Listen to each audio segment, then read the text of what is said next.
¿Cómo andás, Alberto? Muy bien, gracias. Es un placer para nosotros que nos Ujú. permitas estos minutos y que puedas charlar con todos nosotros Bueno, muchas gracias por la invitación. y a ver si podemos introducirnos a cada uno de nosotros en el pensamiento de Alem y en esta pérdida de brújula que tanto hablamos hace tiempo, que está tomando en la batalla cultural dentro del radicalismo. Y siempre fuiste como un referente de cómo Leandro Alem defendió las ideas de la libertad y cómo es vigente su pensamiento. Así es, cuando me avises empiezo a elaborar sobre el tema. Y yo diría un minuto más que se está sumando la gente y ¿Cómo empezamos. no? Perfecto, perfecto. Así que estamos ahí comentando entre todos las distintas internas que tenemos.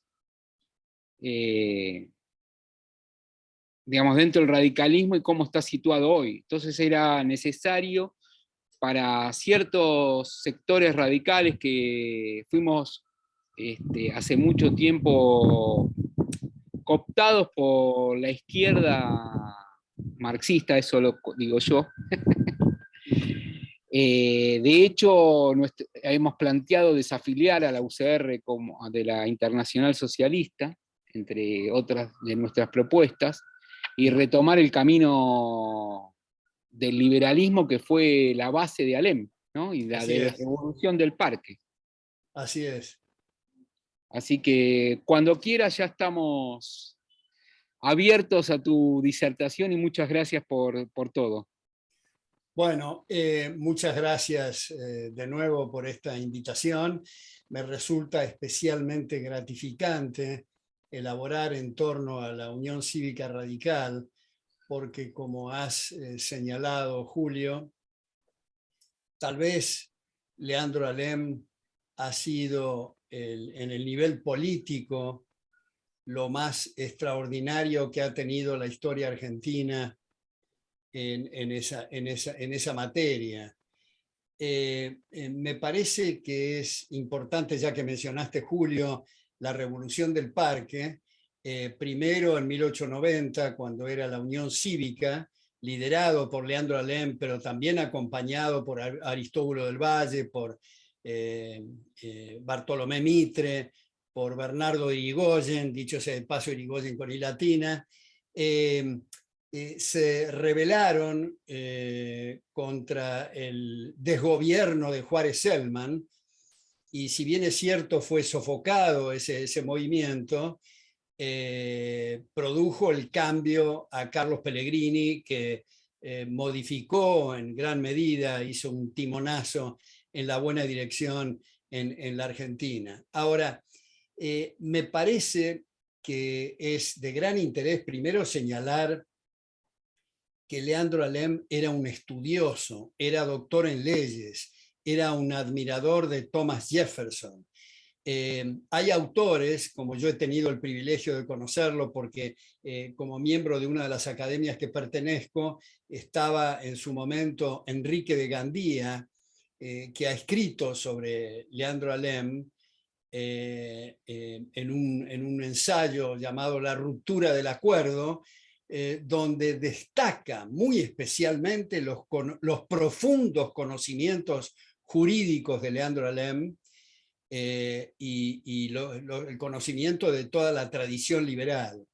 Me parece, para repasar en esta pequeña introducción, Félix Luna también tiene un trabajo que se llama Alem, la terrible intransigencia, donde destaca Félix Luna algo que es un orgullo para cualquier persona, y dice textualmente que era un fiscal insobornable. Luego hay otros trabajos de Arturo Capdevila y otros, pero los más conocidos son de Francisco Barroteveña, sobre Leandro Alem, el uruguayo Telmo Mancorda, con un prólogo del presidente Alvear, de Torcuato de Alvear, en 1941.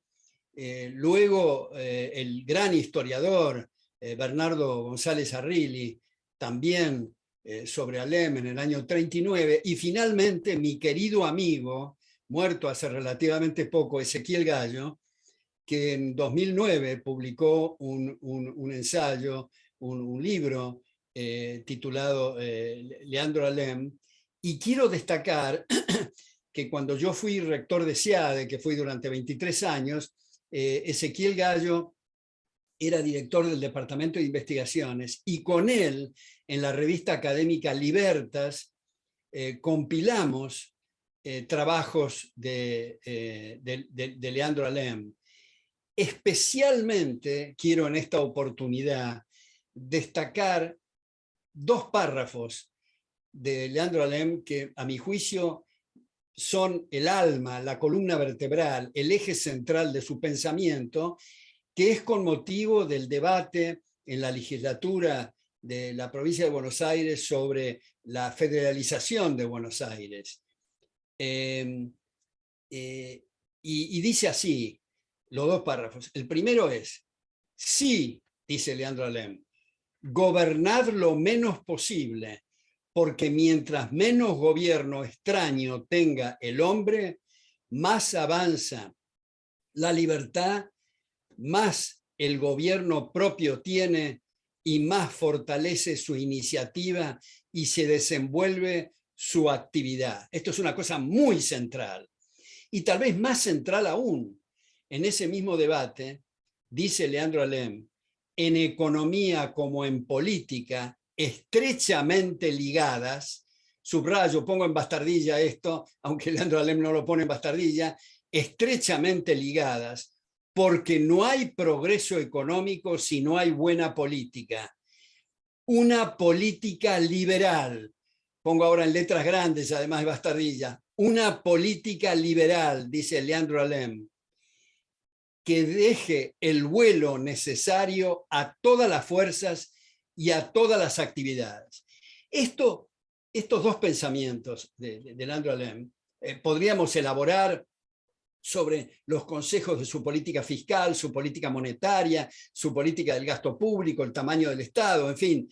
En esa revista académica Libertas está compaginado, y en los libros que acabo de señalar también, desde luego. Pero hay un correlato muy estrecho entre Leandro Alem en el nivel político y Juan Bautista Alberdi en el nivel, digamos, académico, intelectual. Como se sabe, fue el padre de nuestra Constitución Liberal de 1853, que, dicho sea de paso, hoy, como está la Argentina, suena de ciencia ficción, pero lo que ocurría en la Argentina entre la Constitución del 53 y el golpe fascista del 30, y mucho más el golpe militar del 43, que todavía estamos en los tumbos, pero en ese periodo la Argentina era, y esto no es una exageración, están en todos los testimonios de la época, era la admiración del mundo.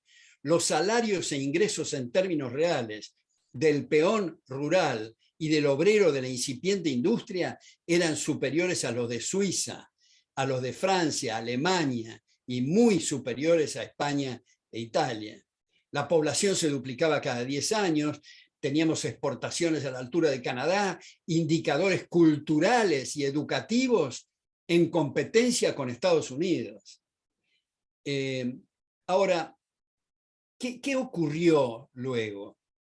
Y esto lo podemos intercambiar y discutir ahora en el periodo de reflexiones y críticas, pero ocurrió lo que anunció Tocqueville, no en el libro más conocido de Tocqueville, La democracia en América, sino en el menos conocido, que es El antiguo régimen y la Revolución Francesa, donde dice, es común, y pongo yo entre paréntesis, es lo que le ha ocurrido a la Argentina y a Estados Unidos, es común que países de un gran progreso moral y material, la gente tiende a dar eso por sentado, y ese es el momento fatal, porque ocupan los espacios otras corrientes de pensamiento, especialmente en el terreno educativo, intelectual, académico. Así fue que en el caso argentino, las universidades empezó a entrar el keynesianismo, la CEPAL, el marxismo, el socialismo, estatismos en general, y cuando se produjo la confrontación y el debate, resulta que los supuestos defensores de la sociedad abierta no tenían nada que decir porque no habían estudiado, porque habían dado por sentado ese extraordinario progreso parido, digamos, por sus mayores, por la generación del 37, Alberdi, y apuntalado en lo que pudo en su corta trayectoria Leandro Alem. Entonces, creo que el punto medular es comprender que el tema está de las cejas para arriba, es un tema neuronal, es un tema de educación. Y yo no quiero dar nombres y mucho menos meterme en internas radicales y en cosas que hoy están ocurriendo, quisiera saltearme eso. No quiero dar nombres, pero voy a dar uno, que es mi querido amigo y que me he acercado mucho con él, especialmente, que es Álvaro de la Madrid. Álvaro de la Madrid, quiero subrayar que en el último programa en La Nación Más, con Alfredo Leuco, subrayó especialmente el liberalismo de Leandro Alem. Es un foco de atracción y es una luz que yo espero que se retome para el bien de la República, porque como ha dicho Julio en la introducción,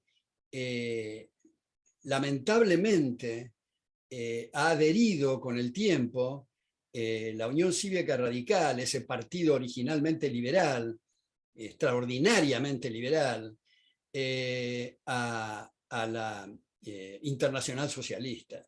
Una contradicción en los términos y una bofetada a la fundación del Partido Radical y, a la y al espíritu de Leandro Alem.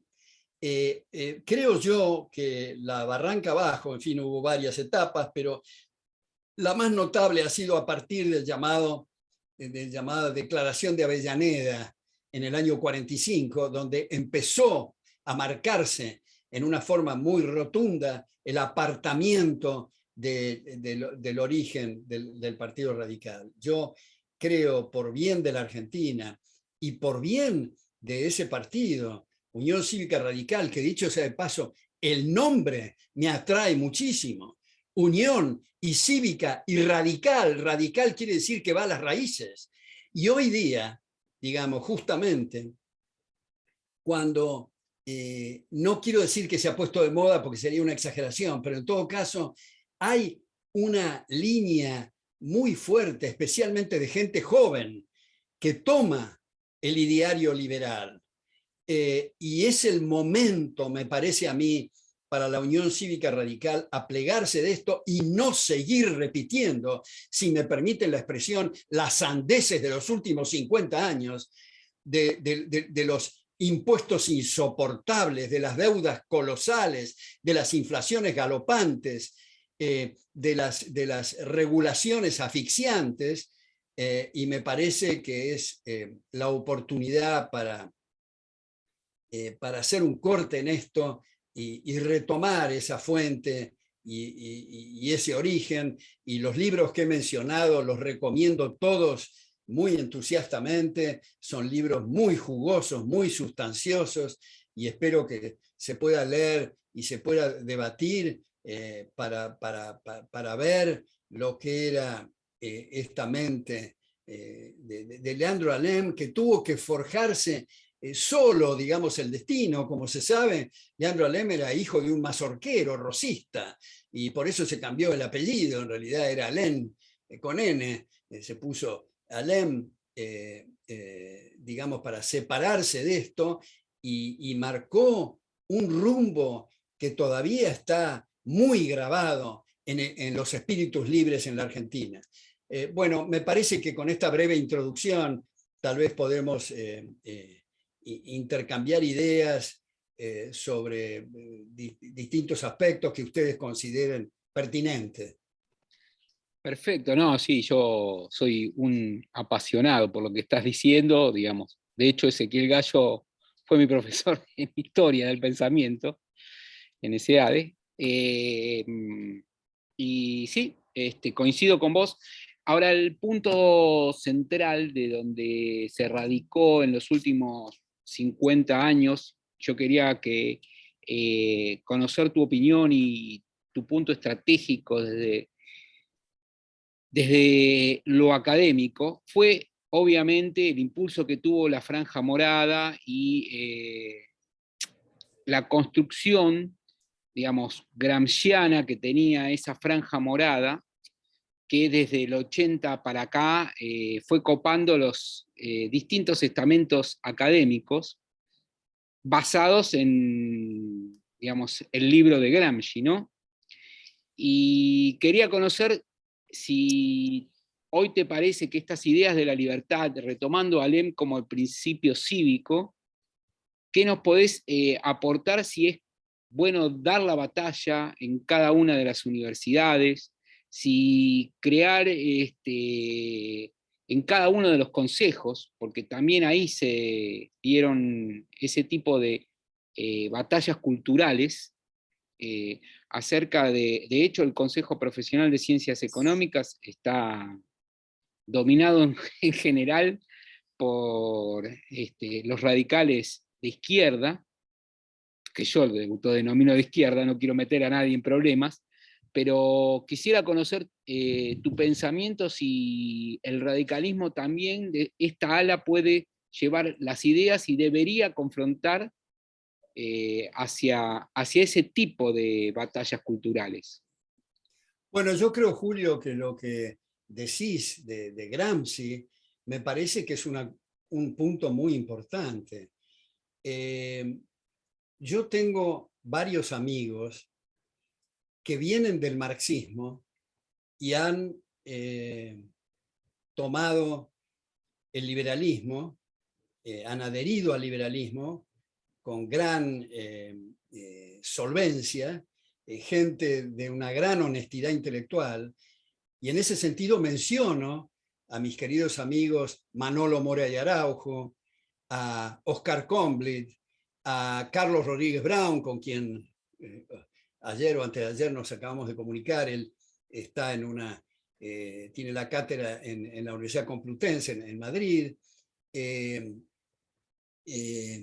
Carlos Sabino, un argentino que ha vivido mucho en Venezuela y ahora está enseñando en Guatemala, donde un libro que él me lo dedica y que tiene un título muy importante, y es que todos nos equivocamos, es el título, donde él reconoce su error del socialismo y del marxismo, pero todos los que acabo de mencionar, a los cuales agregaría a Ezequiel Gallo, cuando uno les pregunta cuál es la bibliografía a estos autores que le atrae más cuando eran de izquierda, es unánime Antonio Gramsci. Esto es, no la cuestión de las bombas y las metralletas, sino las mentes.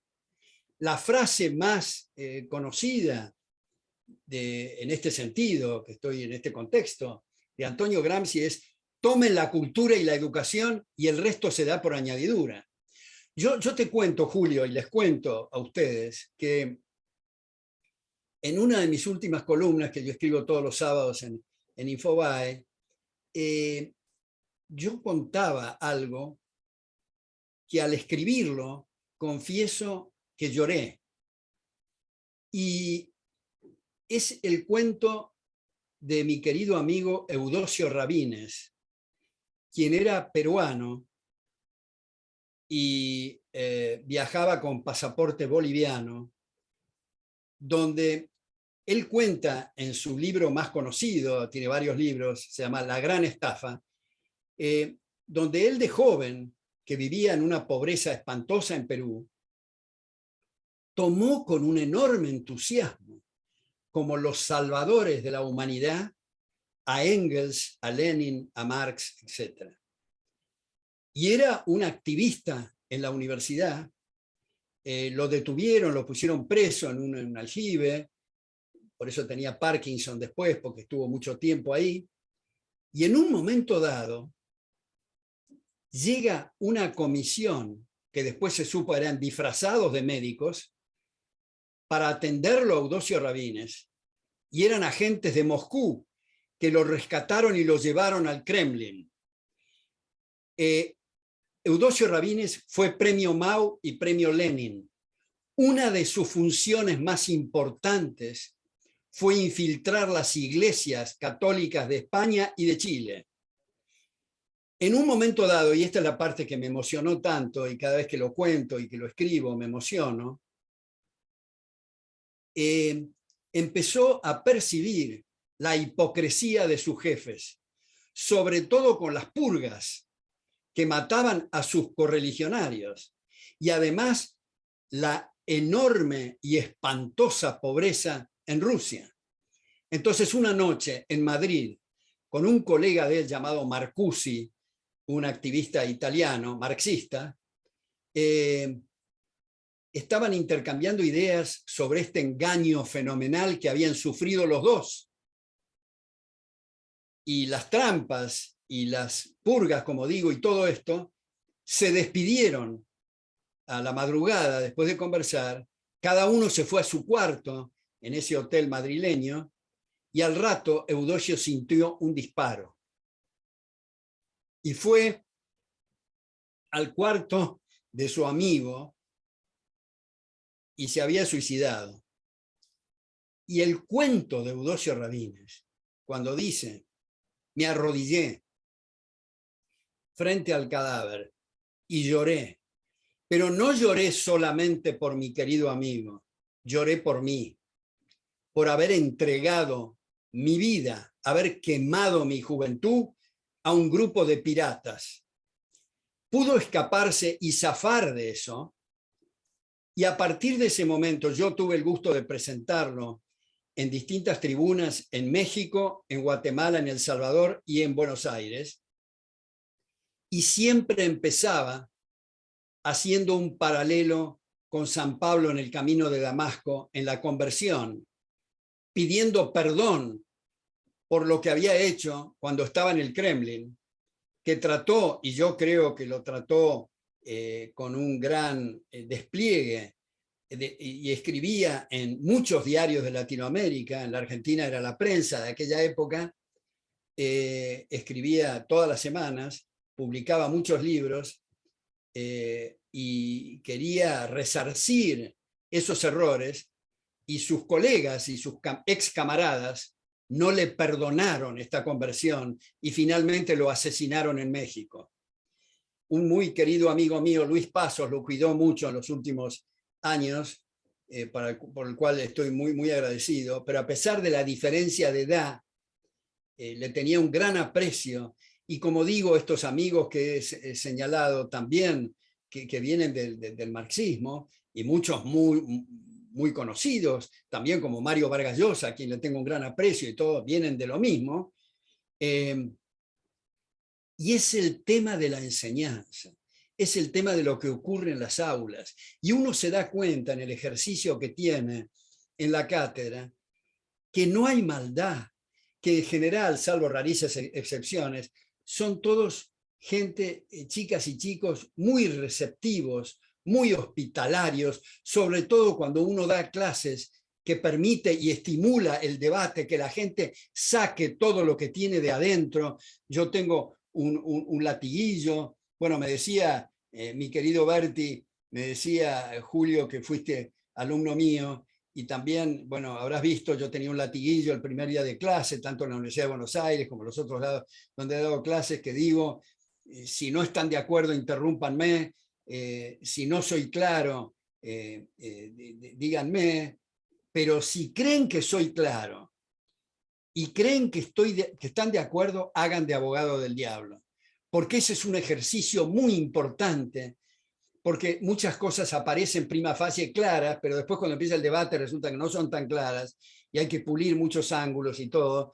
Y cuando hay ese feedback con los alumnos y las alumnas, finalmente termina con una relación de amistad, porque la verdadera amistad es la comunión de ideales. Y a veces uno establece amistad con gente que no ha conocido y con gente que se ha muerto mucho antes que nosotros, pero leyendo sus libros uno siente esa vibración y esa conmoción cuando hay así acuerdos de valores. Entonces, me parece que en el caso de la Unión Cívica Radical es importante no renegar del espíritu de la fundación, de su fundación, y no renegar del espíritu de ese gran Leandro Alem. Y yo creo, he citado el nombre de Álvaro de la Madrid, pero sé que hay muchos, especialmente jóvenes, que quieren retomar esa línea, y espero, como digo, para bien de la Argentina, que eso se pueda hacer. Pero tenemos que al mismo tiempo trabajar en ideas de fondo, ¿no? Pongo algunas así al correr de la imaginación o de la voz, digamos. Por ejemplo,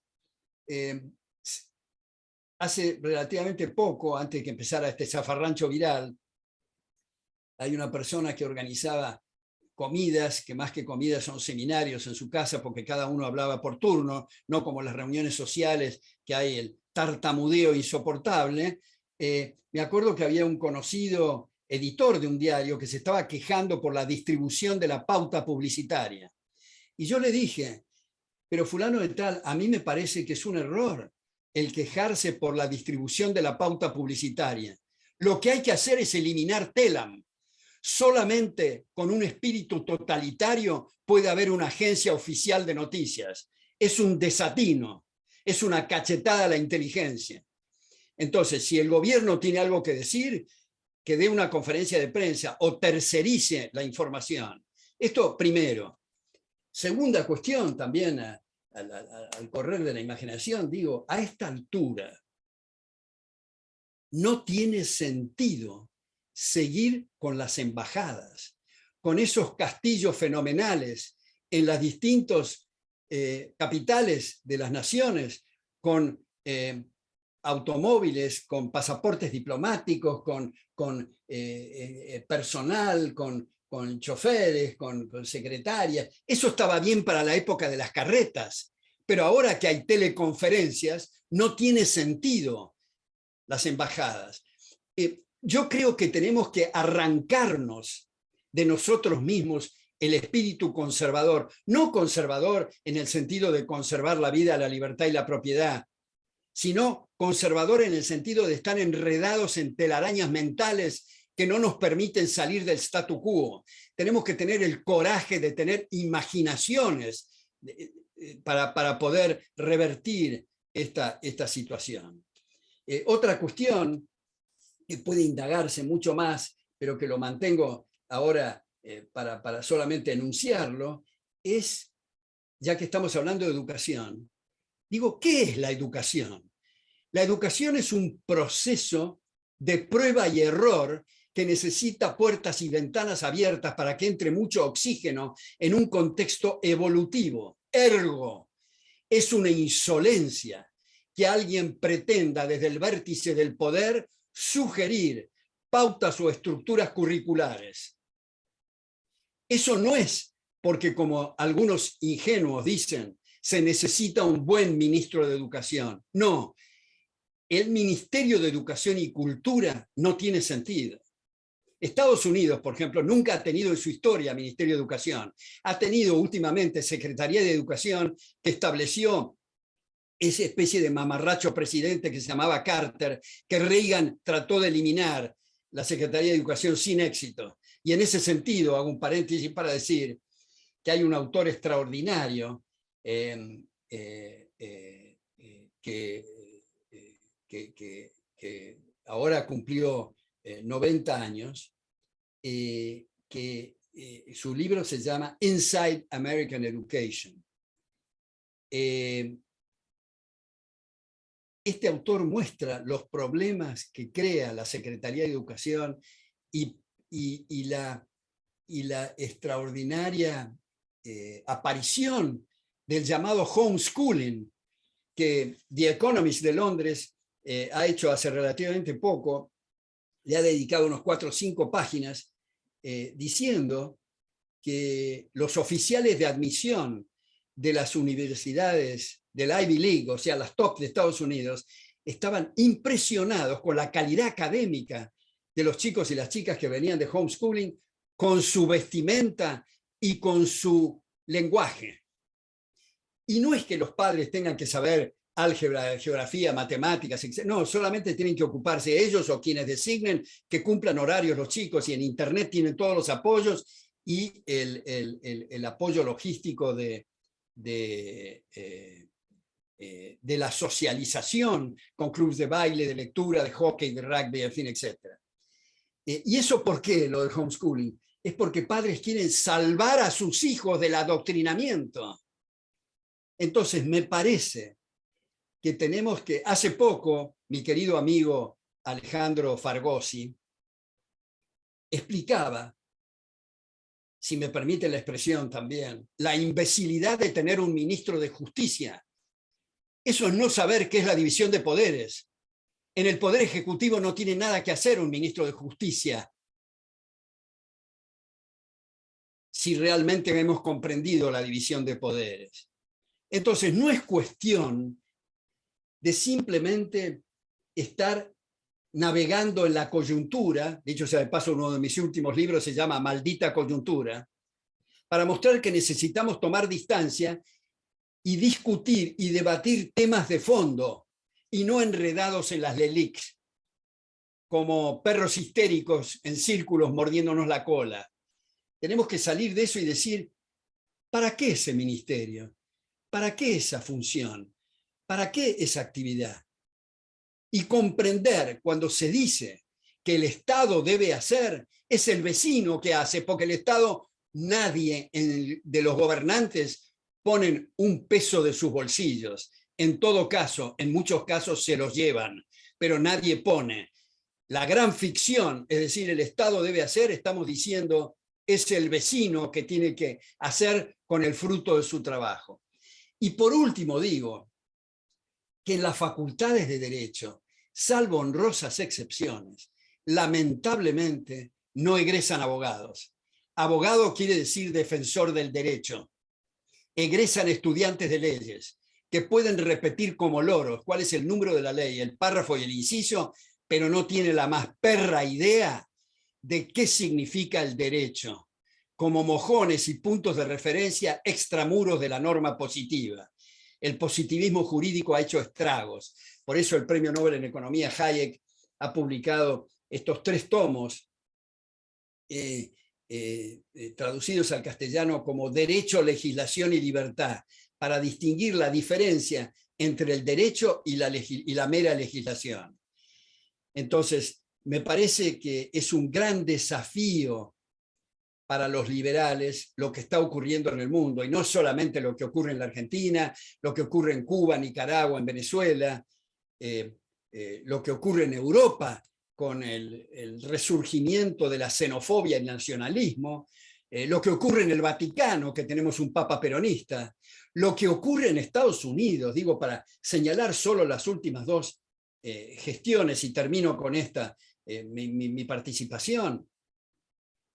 Donald Trump ha aumentado el gasto, la deuda y el déficit, y además ha incurrido en la indecencia de no reconocer los últimos resultados electorales, diciendo que hubo fraude sin reconocer las mismas normas y principios sobre los cuales él participó en la contienda electoral. Una contienda electoral que ha sido certificada por los 50 estados, certificada por 61 jueces federales y locales, 8 de los cuales designados por el propio Trump, y certificado por su propio vicepresidente, Mike Pence. Y resulta que asume ahora otra administración, demócrata en este caso, que se decide por aumentar el gasto, el déficit y el endeudamiento. De manera que acá transmito un aviso que tal vez les pueda resultar de interés. Uno de mis libros se llama Estados Unidos contra Estados Unidos. La primera edición es del Fondo de Cultura Económica, donde muestro el declive chocante declive respecto de los extraordinarios valores y principios de los padres fundadores. Esa persona que admiraba tanto Leandro Alem, Thomas Jefferson, ha sido renegado y olvidado. Y dicho sea de paso, y termino sí ahora con esto, una de las frases que reitero de Thomas Jefferson, en línea con lo que mencioné antes de Tocqueville, es: el precio de la libertad es su eterna vigilancia. Esto no son cuestiones, acá yo abajo de mi computadora tengo un letrero enorme que dice nullius in verba. Esto es el moto de la Royal Society de Londres, que dice no hay palabras finales. Tenemos que estar en la punta de la silla para ver nuevos paradigmas y para incorporar nuevas contribuciones. Pero lamentablemente el conservadurismo en el peor sentido de la expresión, como digo, esta cosa del statu quo, ha hecho estragos.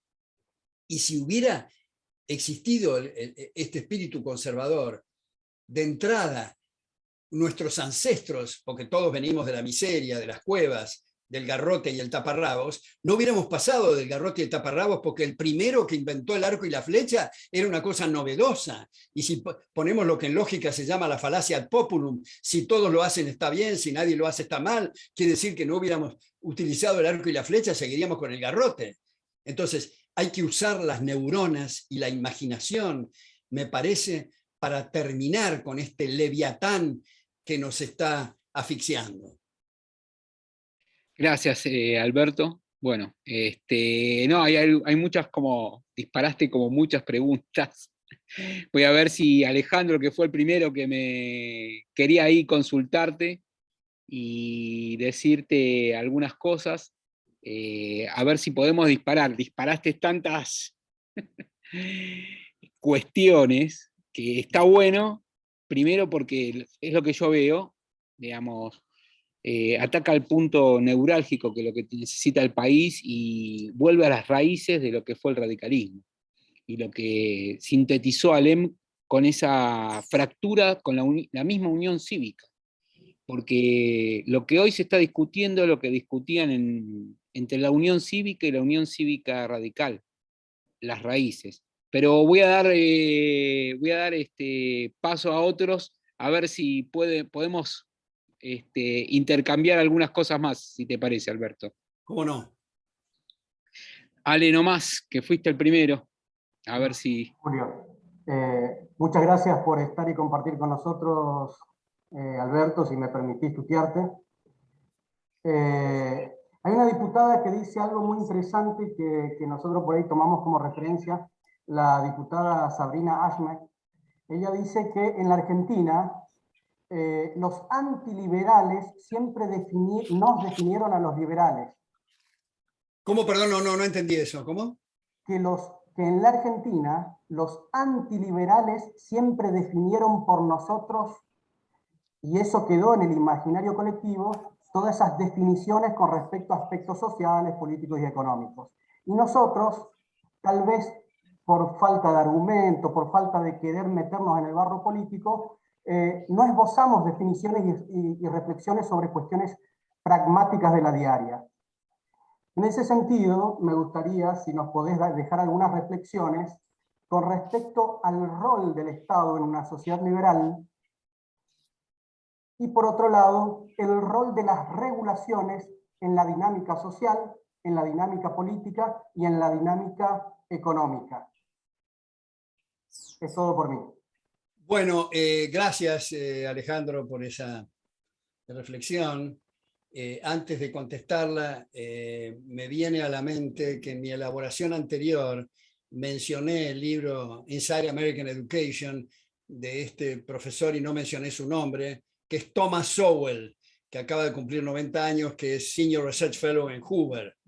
Bueno, respecto a las funciones del monopolio de la fuerza, o sea, las funciones de las botas, o sea, las funciones de la violencia, porque eso es el aparato estatal, su función medular es la justicia y la seguridad, que son generalmente las dos cosas que no hace el gobierno. Por inmiscuirse en otra serie de actividades, abandona esas funciones que son centralísimas, la justicia y la seguridad.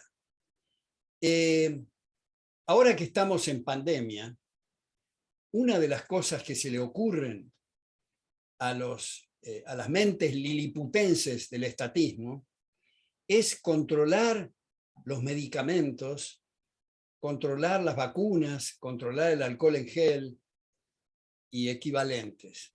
Y me parece que es importante señalar que cuanto más grave la situación, cuanto más importante sea la ocurrencia, más importante es tener precios libres, porque los precios son los únicos indicadores que tiene el mercado para operar y para conocer dónde conviene invertir y dónde desinvertir. Cuando se establece un precio máximo, que es un precio necesariamente inferior al precio de mercado, no por el hecho de establecer ese precio máximo en ese instante primero, se multiplican las mercaderías en los estantes. Son la misma cantidad, lo único que hay una mucha mayor cantidad de gente que puede comprar porque el precio está artificialmente bajo, lo cual produce escasez. Y no solo eso, sino que en el segundo momento se observa que los productores marginales, los que tenían poco margen operativo, ahora, cuando se le achata artificialmente el precio, se convierten en ineficientes, están en rojo, están en el área del quebranto, por lo tanto se contraen, lo cual multiplica la escasez y el faltante. Yo viví con mi familia 3 años en Guatemala, dando clases en la universidad, esa extraordinaria Universidad Francisco Marroquín, y nos tocó en la familia un terremoto devastador. Y un poco tiempo antes hubo otro terremoto en Nicaragua, pero las políticas en Nicaragua y en Guatemala fueron distintas. En Nicaragua se dijo, dado que hay un terremoto fenomenal y dado que hay un montón de gente en la intemperie, para apoyar a los más vulnerables, vamos a establecer precios máximos a la vivienda, a los alquileres, para la gente, para la vivienda más modesta. ¿Qué ocurrió? Condenaron a la intemperie a la gente más necesitada y a la gente más pudiente se ajustó por oferta y demanda la producción, puesto que al momento siguiente del terremoto, no hay tutía en esto, va a haber mucha gente a la intemperie, puesto que hubo el terremoto. La gran diferencia es el momento siguiente. Si los precios son libres, esto quiere decir que los precios van a subir abruptamente, van a atraer la atención a decir todo el mundo a construir, y la mayor construcción ajusta los precios y hace que se regularice la situación, que es lo que ocurrió en Guatemala. Entonces, lo que quiero decir es que cuando hay una pandemia, cuando hay un terremoto, cuando hay algo espantoso, más razón que nunca para tener los precios libres. Por otra parte, hay mucha bibliografía ahora mostrando de que de hace 4.000 años el control de precios siempre ha fracasado, desde la época de Hammurabi, y seguimos con esta rutina de los precios cuidados y todo. Hay que ser muy negado mentalmente para seguir insistiendo en estas políticas, y lo peor es que se hacen en nombre de los más vulnerables, que son los principales perjudicados con estas políticas. Muchísimas gracias. Ahí está Marcos Zubiric, a ver si era otro que quería consultar. Marcos.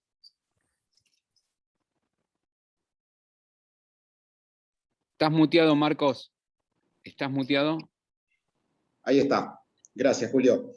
Alberto, un placer escucharlo. Quería compartir con ustedes 2 preguntas, reflexiones, y me gustaría muchísimo escucharlo.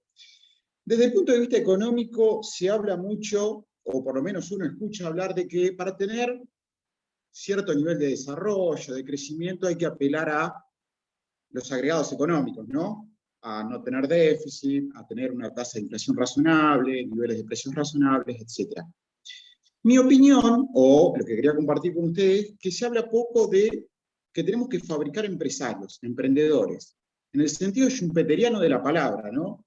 Esta persona que genera algo de valor, que lo traslada a la sociedad, y con eso sí tenemos crecimiento económico, empleo, etcétera, etcétera.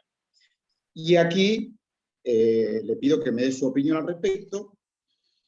Y la segunda cuestión que tiene que ver también con esto y con la educación, yo lo sigo mucho a usted y veo que tanto usted como otras personas hablan de la educación en la Facultad de Ciencias Económicas que yo también tuve y donde me empezaron o donde me enseñaron o me empezaron a enseñar economía a partir del modelo neoclásico.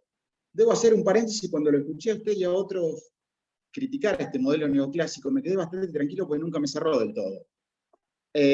La pregunta es, si usted tuviese que diseñar, planificar, recomendar un primer año o un curso para que el que quiera aprender economía lo aprenda, ¿por dónde arrancaríamos?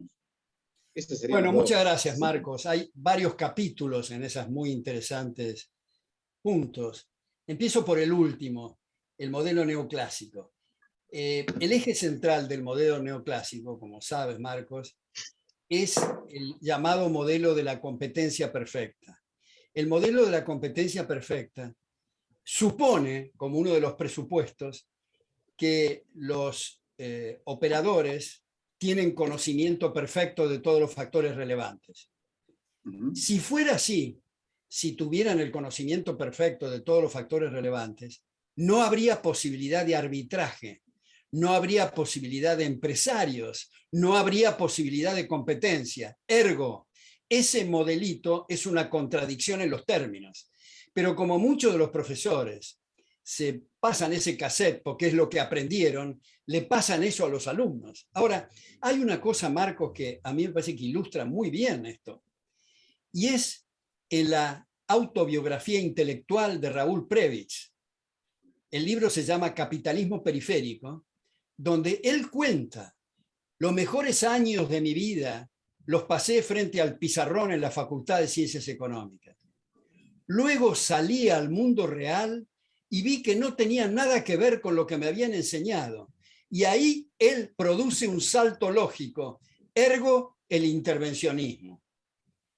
La escuela austríaca, especialmente a partir de Karl Menger, von Bauer, que después Mises, Hayek, en fin, han refutado este modelo de la competencia perfecta y el esquema neoclásico en general, y también ha habido grandes capitostes del lado neoclásico, como Mark Bloom,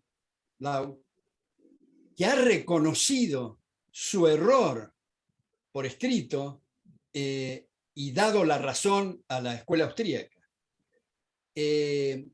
Bueno, eso es un capítulo, el último punto que señalaste. El primer punto que tocaste, dejaste pasar así cuando estabas comentando el tener una inflación razonable.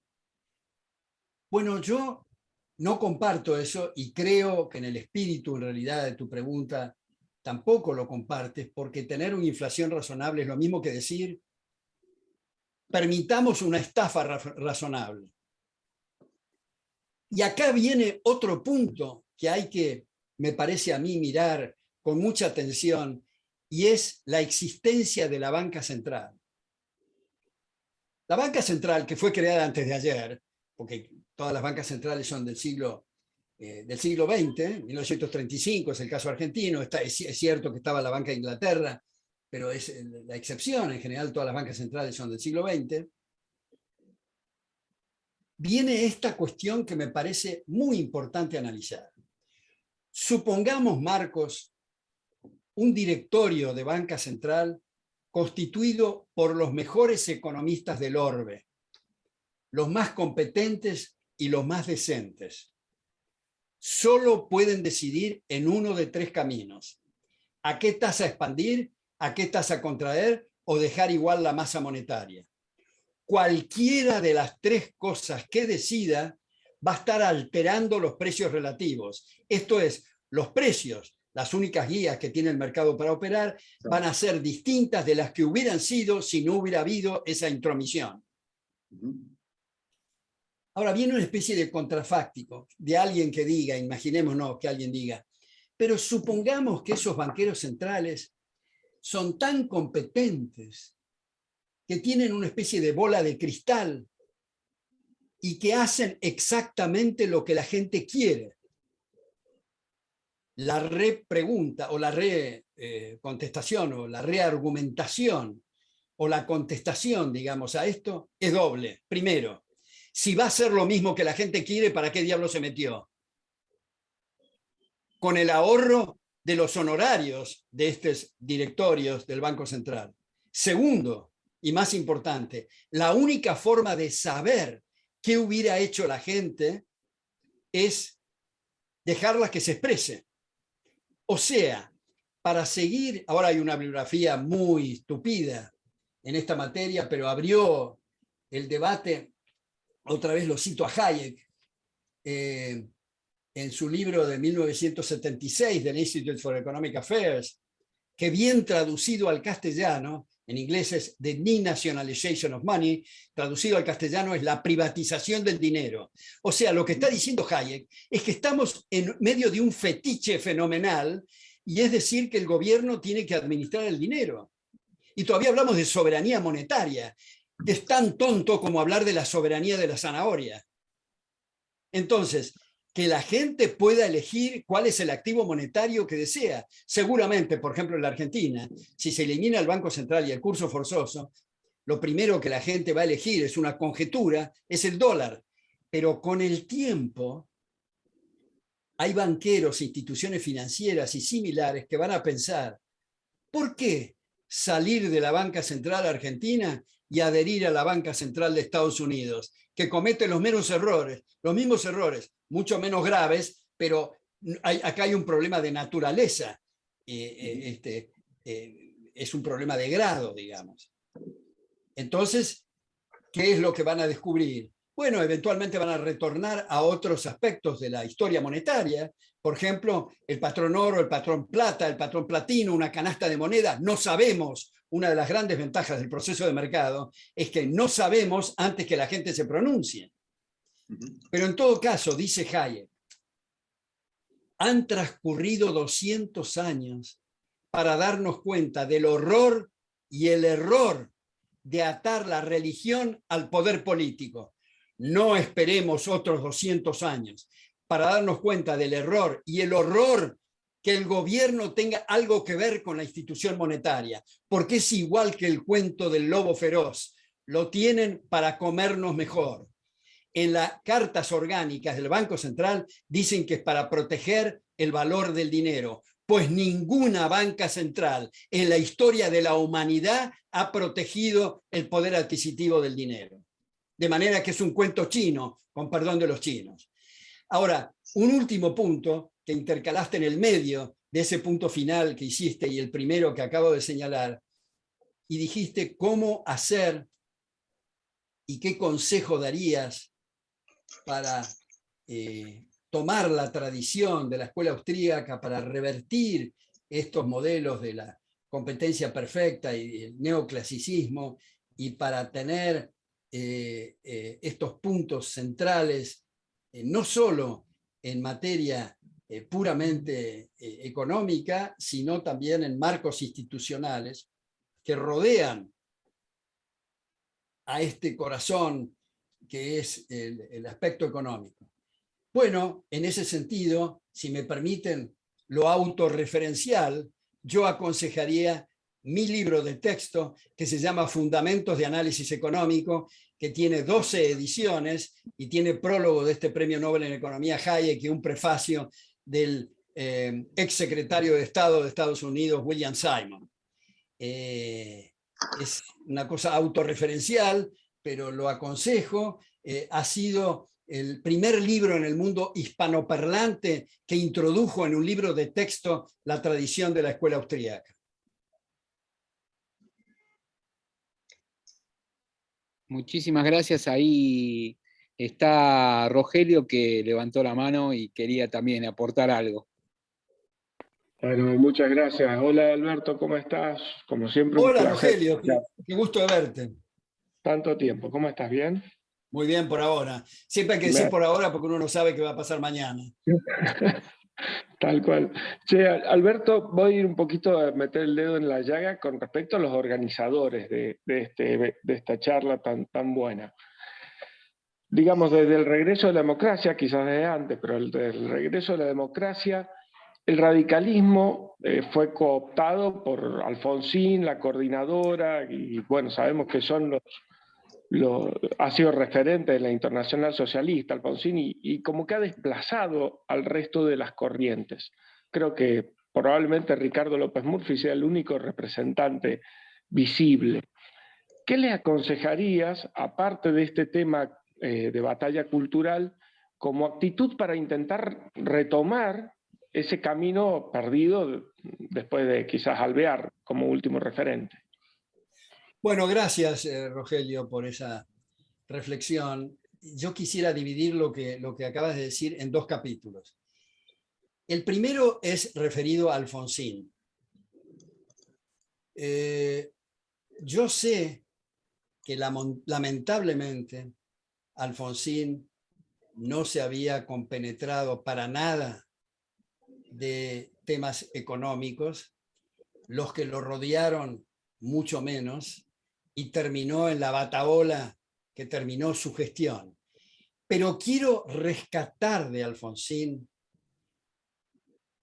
su decencia, su caballerosidad, su esfuerzo por establecer la democracia.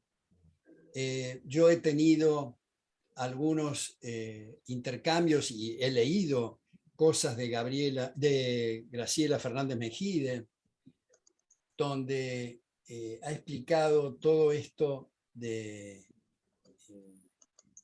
juicio a las juntas, su preocupación, me refiero a Alfonsín, para no sacarlos de sus jueces naturales y que fueran los militares los que juzguen a los militares que no aceptaron porque ratificaron lo que había hecho la Junta de Comandantes.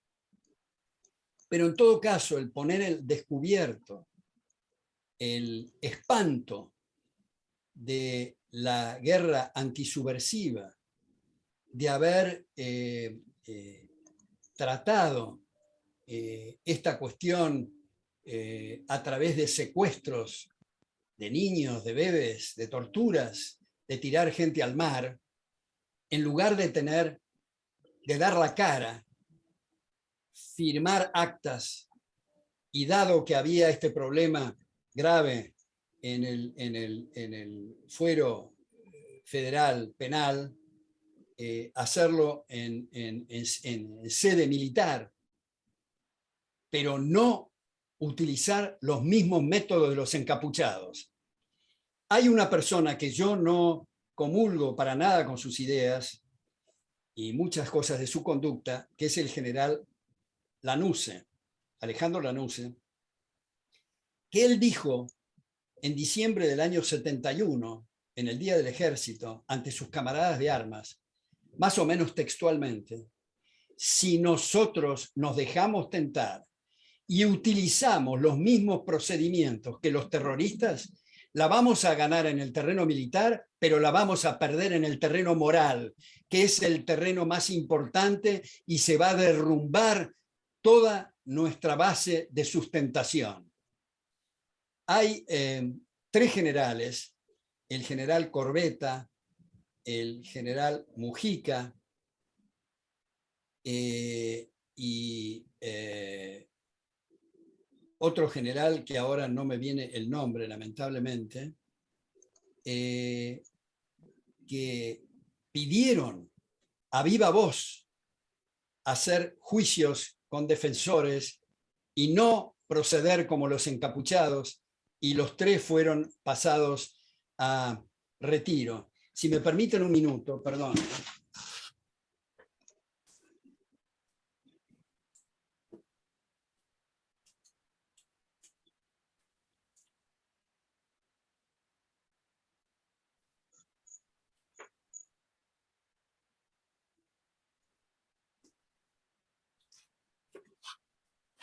El tercer general es Juan Antonio Boazo. Me da mucho fastidio no acordarme de esto, ¿no?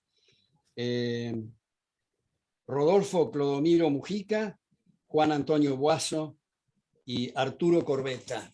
3 generales que hay que sacarles el sombrero y recordarlos, y pidieron que se revierta esta barbaridad, este bien llamado terrorismo de Estado, esta actitud criminal, y fueron dados de baja.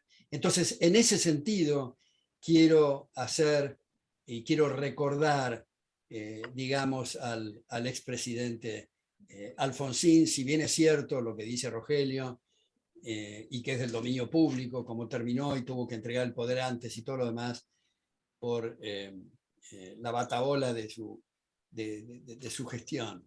Ahora, fíjate que me entusiasmé tanto con el asunto de Alfonsín que me olvidé de cuál era tu pregunta. Sí, sí.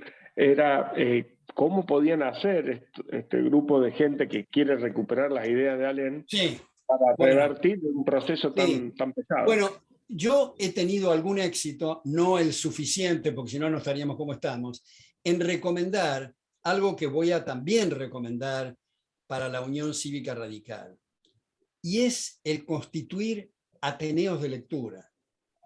En casas de familia, en grupos muy reducidos de 4 o 5 personas, para intercambiar y debatir sobre un buen libro, que preferentemente no se siente sobre determinado tema, sino que abra el abanico en aspectos filosóficos, metodológicos, jurídicos, económicos, éticos, epistemológicos, para que se vea además que el liberalismo no es algo que se corta en gajos, sino que es algo integral.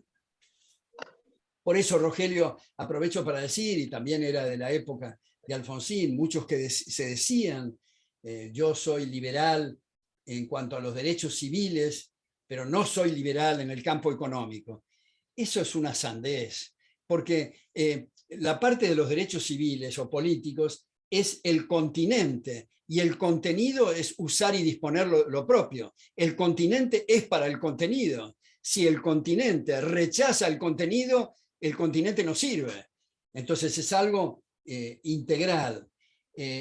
Esos ateneos de lectura, esos debates, enriquecen muchísimo a uno mismo, que se prepara con nuevos argumentos, y además tienen efectos multiplicadores notables en las familias, en reuniones sociales, en lugares de trabajo, en centros políticos.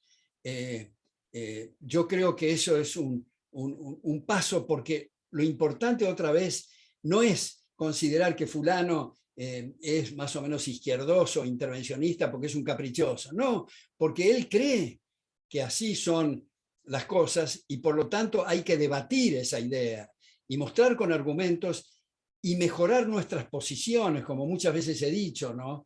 En lugar de estar diciendo nosotros por qué la gente no entiende lo que estoy diciendo, es mejor decir por qué soy tan inepto para pasar el mensaje. Y como somos más benévolos con nosotros mismos que con los demás, tendemos a hacer mejor los deberes, preparar mejor una futura clase, una futura charla, un ensayo o un libro. Entonces, hacernos la autocrítica en ese sentido. Y bueno, muchísimas gracias, Alberto, y quería agregar algo más, de cómo ves hoy el despertar de la juventud, si eso permite ese tipo de lecturas y conocimientos, ¿no? Porque siempre por ahí algunos me imputan, pero como yo a Javier lo conozco de antes, yo lo conocía, pero todo el fenómeno, tanto de Ricardo como también de José Luis Esper y muchos otros, y de Javier mismo, han hecho que la juventud ya despierte ante este tipo de cosas. ¿Cómo crees vos o visualizás que podemos tomar forma? Bueno, yo creo que esta parte de la Unión Cívica Radical puede tomar como ejemplo lo que está haciendo Javier Milei. Yo he citado varias veces, y él también lo ha citado, a una tenida académica que tuvimos antes de este problema del COVID, en la Universidad de Belgrano, donde el aula magna estaba llena, donde había 3 aulas paralelas con pantallas, y donde siempre destaco, y también Javier lo recuerda, destaco que lo más importante de esa reunión fueron las preguntas de los jóvenes, donde uno detectaba y podía ver que había atrás de eso mucha biblioteca, que no era, incluso lo que está pasando con el fenómeno Milei, digamos, uno de mis artículos se llamaba Milei, una píldora demasiado grande para timoratos, donde destacaba en un decálogo 4 puntos, 10 puntos, perdón, con un decálogo 4 puntos sería una cosa para Woody Allen, pero en fin, 10 puntos de los que desarrolla Javier, que realmente hacía muchísimo tiempo que no escuchábamos este lenguaje. Incluso en la época de Alzogaray, a quien yo le tenía un especial aprecio, el lenguaje, por supuesto que comparar distintas épocas tiene sus bemoles, pero quiero decir, lo que propone Javier Milei es realmente algo muy, muy revolucionario. Revolucionario, es de sentido común, es compatible con eso que decíamos antes de Alberdi o de Leandro Alem, pero es revolucionario en medio de un aparato estatal persecutorio, ¿no? Entonces me parece que esa es una de las manifestaciones importantes en la Argentina que tenemos que cultivar, y sería extraordinario, reitero por enésima vez, que la Unión Cívica Radical, aunque no sea todo el partido, pero digamos que haya una manifestación que quiera volver a los orígenes con los argumentos y los fundamentos, precisamente y principalmente para sacar a la gente de la pobreza. Muchísimas gracias. Quería hacer una especie de resumen final, agradeciendo desde ya tu participación. Para mí es un honor volverte a tener como profesor y como guía. Agradezco mucho a Berti que me ayudó, y a todos los correligionarios. Espero que hayan llenado su ímpetu, porque es una batalla dura. La mayoría de nosotros creo que siempre fuimos una minoría. Lamentablemente el partido nos fue como expulsando, y bueno, pero resistimos, eso está claro. Y gracias al aporte de muchos, y gracias a este impulso que estamos dando para poder recuperar a la UCR en el camino que nunca debió dejar de salir, que es el respeto a la libertad y a la vida de las personas, porque ese fue el origen de la Unión Cívica Radical. Y desde ya, una reflexión final te lo dejo a modo de cierre, y desde ya agradecido a todos por su participación. No, solamente volverte a agradecer, Julio, las expresiones que acabas de vertir con mucha generosidad. Fue un enorme gusto este intercambio, y espero que pueda concretarse esto de los ateneos de lectura y de revertir, aunque sea parcialmente, pero con parcialmente ya hay una luz y un foco. Uno de mis profesores en Estados Unidos, cuando empezaba sus clases, ponía oscura el aula y prendía una lamparita, dicho sea de paso, que uno de los miembros del staff de esa institución después me la regaló y yo estoy admirado, como, no sé, electrocutaba al profesor porque estaba muy mal todos los cables y todo, pero en todo caso la idea era en la oscuridad prender un foquito y él decía, vean este foquito tan chiquito, cómo atrae la atención de todos en la oscuridad. Entonces tenemos que prender foquitos, aunque sean milimétricos, pero eso es importante. Al fin y al cabo, nuestra misión no es la arrogancia de modificar el mundo, es poder mirarnos al espejo y decir, hice lo posible. Muchas gracias, Julio. Nada, muchísimas gracias. Me hace acordar, y mirá que me tuviste paciencia cuando fuiste profesor en ese. Vos, Juan Carlos, Krause.